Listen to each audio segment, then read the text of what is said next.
Good morning students, चलिए start करते हैं आप लोग के लिए एक नया टॉपिक जिसका नाम है हिस्ट्री ऑफ कंप्यूटर। देखिए, अगर आप कंपटीशन का तैयारी करते हैं तो आपको कंप्यूटर की अच्छी नॉलेज होना चाहिए, जिसमें आपको थ्योरेटिकल तो बहुत अच्छा होना चाहिए। चाहे आप बैंक का तैयारी करते हो, एसएससी का तैयारी करते हो, रेलवे का तैयारी करते हो, नेट का तैयारी करते हो, या किसी भी प्रकार के एग्जाम का तैयारी करते हो, या आपको कंप्यूटर में इंटरेस्ट है तो हिस्ट्री ऑफ कंप्यूटर का नॉलेज होना चाहिए। हमारे ब्लॉगिंग पेज में इसका थ्योरी आपको मिल जाएगा और हम ये वीडियो के माध्यम से आपको पूरी तरह से थ्योरी का कंसेप्ट समझा देते हैं। तो चलिए स्टार्ट करते हैं बिना कोई देर किए हुए। तो सबसे पहला काम कि हिस्ट्री ऑफ कंप्यूटर का मतलब क्या होता है। हिस्ट्री ऑफ कंप्यूटर का मतलब होता है कंप्यूटर का इतिहास। कंप्यूटर का इतिहास दैट मीन्स कंप्यूटर का विकास कैसे हुआ, कंप्यूटर मूल रूप से जब विकास हुआ तो कैसा था, किस आकार का था, और इसमें किसका किसका सबसे ज्यादा योगदान हुआ। तो इसी के बारे में देखिए, सबसे पहली बात यह है कि कंप्यूटर को बनाने में, यानी जब जब स्टार्टिंग में कंप्यूटर बनाता तो आज के लगभग 300 साल पहले, आज के लगभग 300 साल पहले जो है कंप्यूटर का नींव रखा गया था। 300 साल पहले, जैसे आज अगर मान लिया जाए तो अभी आपका क्या चल रहा है, अभी चल रहा है 2020, यानी 19, 18, 17, इस तरह से, यानी लगभग 300 साल पहले जो है कंप्यूटर का नींव रखा गया था। तो कहानी इस तरह का है कि पूरे विश्व में मेहनत तो, कैलकुलेशन को इजी करने में मेहनत तो सबको ही किया था, जैसे रोमन प्रणाली, यूनानी प्रणाली, उसके बाद भारतीय प्रणाली, सबको ही किया था। लेकिन मेनली रूप से सक्सेस जो मिला था वो सिर्फ भारतीय प्रणाली को मिला था। क्यों? इसका सबसे बड़ा कारण ये था कि आपके सामने जो है इनका नाम है आर्यभट्ट। आर्यभट्ट ने जीरो का खोज किया था, यानी जीरो का विकास बोलिए या खोज बोलिए, जो कि भारतीय है, इन्होंने किया था। और जब इन्होंने जीरो का खोज किया तो आपको पता होगा कि कंप्यूटर सिर्फ और सिर्फ 0 और 1 को समझता है, जिसे हम लोग बोलते हैं बाइनरी डिजिट। क्या बोलते हैं? Binary digit. तो ये है आपका आर्यभट्ट, इन्होंने जीरो का खोज किया था। ये भारतीय हैं और ये गणितज्ञ थे। जब ये जीरो का खोज किए तो इसी के आधार पर आपका बना हुआ है बाइनरी डिजिट। ये आपको जो दिखाई दे रहा है ये बाइनरी कोड है, और इसे हम लोग बाइनरी डिजिट भी कहते हैं, क्योंकि 0 और 1 को ही बाइनरी डिजिट कहा जाता है, और इसी को हम लोग इजी भाषा में मशीन लैंग्वेज भी कहते हैं। यहां तक समझ में आ गया? बहुत सारे प्रणाली ने चालू किया था, रोमन प्रणाली, यूनानी प्रणाली, भारतीय प्रणाली, सब ने किया था, लेकिन सक्सेस किसको मिला था? भारतीय प्रणाली को। क्यों? क्योंकि जीरो का आविष्कार किसने किया था? आर्यभट्ट ने। और आर्यभट्ट कहाँ के रहने वाले थे? भारत के रहने वाले थे। क्योंकि कंप्यूटर इसलिए इनको ज्यादा महत्व दिया जाता है क्योंकि 0 और 1 को बाइनरी डिजिट कहा जाता है, और बाबू बाइनरी डिजिट कहा जाता है, इसी कारण से इन्हें जो है जीरो का आविष्कारक भी माना जाता है। ठीक है, आगे चलते हैं। उसके बाद आता है आपका,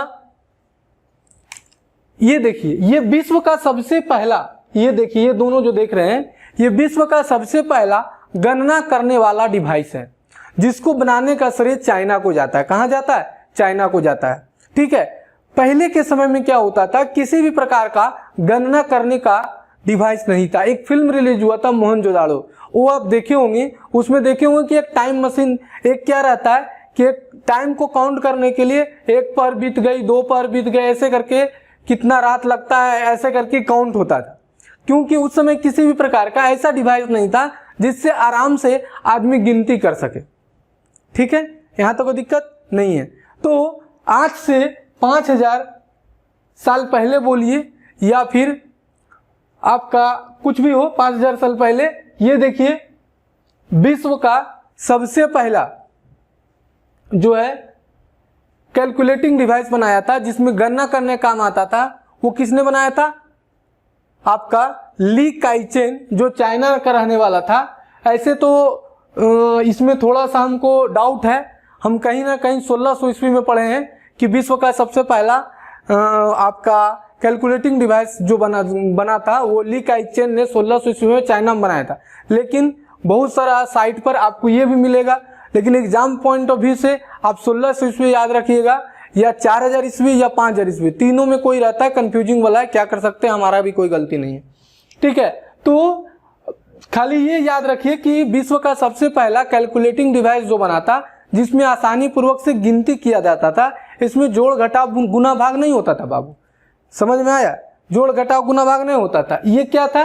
ये विश्व का सबसे पहला कैलकुलेटिंग डिवाइस था जिसमें सिर्फ गणना होता था। देखिए इधर, ये जो है एक लोहा का छड़ रहता था और इसमें मोती, जो छोटा छोटा मोती है, इस मोती से इसको काउंट किया जाता था। इस मोती से क्या किया जाता था? इसको काउंट किया जाता था कि ये क्या है, इससे की गिनती किया जा सके।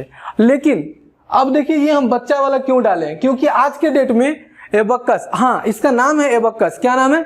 विश्व का सबसे पहला कैलकुलेटिंग डिवाइस का नाम एबकस है और ये कहाँ बना था? चाइना में, और बनाने वाले का नाम ली काई चेन। ठीक है, अब ये देखिए, ये बता दिए। अब ये समझिए कि अभी वर्तमान में भी इसका प्रयोग किया जाता है, और वर्तमान में इसका प्रयोग किया जाता है किस लिए? बच्चों लोग को इजी में कैलकुलेशन करने के लिए, जैसे जोड़ घटा गुना भाग करने में आसानी होता है। यहां तक समझ में आ गया? देखिए ये है बच्चा और इसको इससे ये सिखाया जाता है। ठीक है, चाइल्ड को इजी रूप से मैथ सिखाने के लिए इसका प्रयोग किया जाता है। बहुत जगह इसका इंस्टीट्यूशन है, ऑफलाइन क्लास, ऑनलाइन क्लास इसका करवाया जाता है, जिससे कि बच्चे लोग को कैलकुलेशन करने में आसानी पूर्वक हो। ठीक है, चलिए आगे चलते हैं।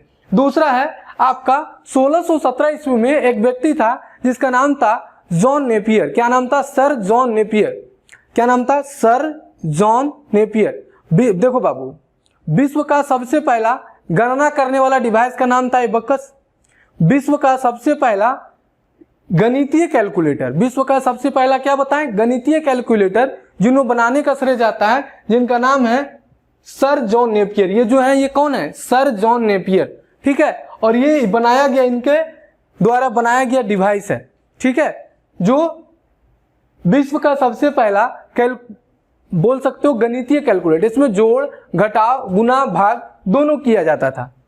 यहां तक समझ में आया? कोई दिक्कत है?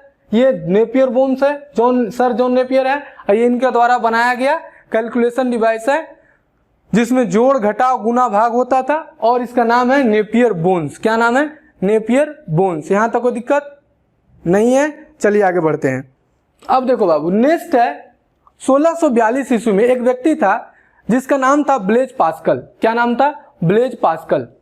ध्यान से समझिएगा, जोड़ घटाव गुना करने वाला तो बन गया, लेकिन किसी भी प्रकार का ऐसा मैकेनिकल कैलकुलेटर नहीं बना, जिसको इलेक्ट्रॉनिक या मैकेनिकल कैलकुलेटर नहीं बना जिससे कि बिजली से चलाया जा सके और इजी रूप में काम किया जा सके। तो ये जो देख रहा है, इनका नाम है ब्लेज पास्कल। क्या नाम है इनका? Blaise Pascal. इन्होंने विश्व का सबसे पहला मैकेनिकल कैलकुलेटर का आविष्कार किया 1642 ईस्वी में। कब किया? 1642 ईस्वी में विश्व का सबसे पहला मैकेनिकल कैलकुलेटर का आविष्कार हुआ। ये है आपका मैकेनिकल कैलकुलेटर। जैसे जैसे समय बीता है वैसे वैसे आपका डिवाइस इजी होते जा रहा है। ठीक है, अब देखो ये है आपका, ये एक मशीन है जिसका नाम है जैकार्ड लूम। क्या नाम है? आप लोग जो छीट वाला शर्ट पहनते हैं, डिजाइनदार शर्ट पहनते हैं, तो वो जो शर्ट बनता है या फिर चुंदरी उंदरी जो बनता है, या फिर देखते हो लड़की लोग जो कपड़ा पहनती है उसका जो कलर आता है, वो सब किस में बना हुआ रहता है? ये सब बना हुआ रहता है आपका, प्रिंट होता है इसी से, है ना? प्लेन कपड़ा में इसमें डिजाइन दिया जाता है। इसका नाम क्या एक्चुअल में? इसका मशीन का नाम है लूम मशीन। क्या नाम है? Loom machine. और ये जो इनको जो देख रहा है, इनका नाम है जैकार्ड लूम। क्या नाम है? Jacquard loom. ध्यान से देख लो, इनका नाम है जैकार्ड। इन्होंने क्या किया था? विश्व का सबसे पहला क्लॉथ प्रिंटिंग मशीन बनाया था। क्या चीज बनाया था? Cloth printing machine. Cloth printing machine, cloth printing machine. ठीक है, जिससे में क्या हो सके कि कपड़ों में छपाई हो सके। ठीक है, आगे बढ़ते हैं। उसके बाद ये है आपका चार्ल्स बेबेज। चार्ल्स बेबेज दुनिया का सबसे पहला ऐसा व्यक्ति थे जिन्होंने, चार्ल्स बेबेज दुनिया का पहला ऐसा व्यक्ति थे जिन्होंने चाहा कि कुछ ऐसा डिवाइस हम बना दें कि कोई भी काम आसानी पूर्वक से कैलकुलेशन हो सके। देखो, कंप्यूटर का मतलब क्या होता है ये पहले समझ लो। कंप्यूटर का मतलब वो चीज कि जो किसी भी प्रकार के कैलकुलेशन को हम आसानी से, जिस डिवाइस से हम कैलकुलेशन का काम आसानी से कर सके, उसे कंप्यूटर कहा जाता है। ठीक है, क्या बोले? जिस डिवाइस से हम कैलकुलेशन का काम आसानी से कर सके उसे क्या कहा जाता है? कंप्यूटर। अब बोलेगा सर मोबाइल, तो mobile is the part of the computer. Mobile क्या है? कंप्यूटर का एक पार्ट है। आज के डेट में जो भी फंक्शन आप कंप्यूटर में करते हो वो टोटल का टोटल आपका बाबू मोबाइल में हो जाता है। बुझाया कि नहीं बुझाया? सभी कुछ है ना। तो ये चार्ल्स बेबेज हैं, इन्होंने 1822 ईस्वी में, कब? 1822 ईस्वी में चार्ल्स बेबेज ये हैं, इन्होंने 1822 ईस्वी में विश्व का सबसे पहला ऐसा डिवाइस तैयार किया जो कि कंप्यूटर की तरह काम करता था, और ये है डिफरेंस इंजन। क्या है इसका नाम? Difference engine. इन्होंने 1822 में एक डिवाइस तैयार किया जिसका नाम था डिफरेंस इंजन, जो कि जस्ट किसी भी प्रकार के कैलकुलेशन को इजी तरीके से कर सकता था। चलो आगे बढ़ते हैं। अब देखो इन्होंने क्या किया कि 1833 ईस्वी में उसको और थोड़ा सा साइज छोटा किया और उसका नाम धर दिया एनालिटिकल इंजन। क्या धर दिया? एनालिटिकल इंजन 1833 ईस्वी में। फिर वो क्या किए कि 1834 ईस्वी में जो है उसी का नाम बदलकर कंप्यूटर रख दिए। किसने? चार्ल्स बेबेज ने। इसी चलते कंप्यूटर का पिता कहा जाता है चार्ल्स बेबेज को। यहां तक बुझाया? कोई दिक्कत है? नहीं है। अब आगे बढ़ते हैं। वर्तमान में आप जो कंप्यूटर यूज करते हैं ये मॉडर्न कंप्यूटर है, यही कंप्यूटर हम लोग आज वर्तमान में यूज करते हैं, लेकिन ये कंप्यूटर बनने में बहुत ज्यादा समय लग गया। 1837 ईस्वी में चार्ल्स बेबेज के पास पैसे का अभाव हो गया। क्या चीज का अभाव हो गया? पैसे का अभाव हो गया। और पैसे का अभाव होने का कारण उन्होंने क्या किया कि इस रिसर्च को बंद कर दिया। क्या कर दिया? इस रिसर्च को बंद कर दिया, क्योंकि उनको पैसे का प्रॉब्लम था, इसलिए उन्होंने क्या किया? इस रिसर्च को बंद कर दिया। लेकिन एक आदमी था जिसका नाम था हरमन हेलार्ड। ये देखिए हरमन हेलार्ड है, इसने एक डिवाइस तैयार किया जिसका नाम है पंच कार्ड। ये इनपुट और आउटपुट दोनों का काम करता है, यहां तक कि ये कुछ डाटा स्टोर भी करने का काम करता था। ठीक है, तो इन्होंने 1890 में एक डिवाइस बनाया जिसका नाम था पंच कार्ड, और उनके पास बजट अच्छा था, इसलिए उन्होंने उस पर थोड़ा रिसर्च किया और फिर हार्डली उन्होंने कंप्यूटर का आविष्कार हो गया। न्यू किसने रखा था? न्यू रखा था मेनली रूप से चार्ल्स बेबेज ने। इसको पूरा किसने किया? हरमन हेलॉर्थ ने 1890 में, और 1896 में मेनली रूप से एक कंप्यूटर बनकर पूरी तरह से तैयार हो गया। की दिक्कत है? नहीं है। लेकिन उसके बीच का कहानी है कि जो चार्ल्स बेबेज कंप्यूटर बनाए थे उसमें उनकी एक छात्र थी जिसका नाम था मैडम एडा लवलिस। क्या नाम था? मैडम एडा लवलिस। उन्होंने क्या किया था कि कंप्यूटर में प्रोग्राम बना के डाली थी, कंप्यूटर में प्रोग्राम बना के डाली थी, इसी चलते उसे कंप्यूटर का माता कहा जाता है। क्या कहा जाता है? कंप्यूटर का माता कहा जाता है। यहां तक कोई दिक्कत है? नहीं है। ठीक है, तो इसी तरह से आप लोग को ये पूरा हम बता चुके हैं।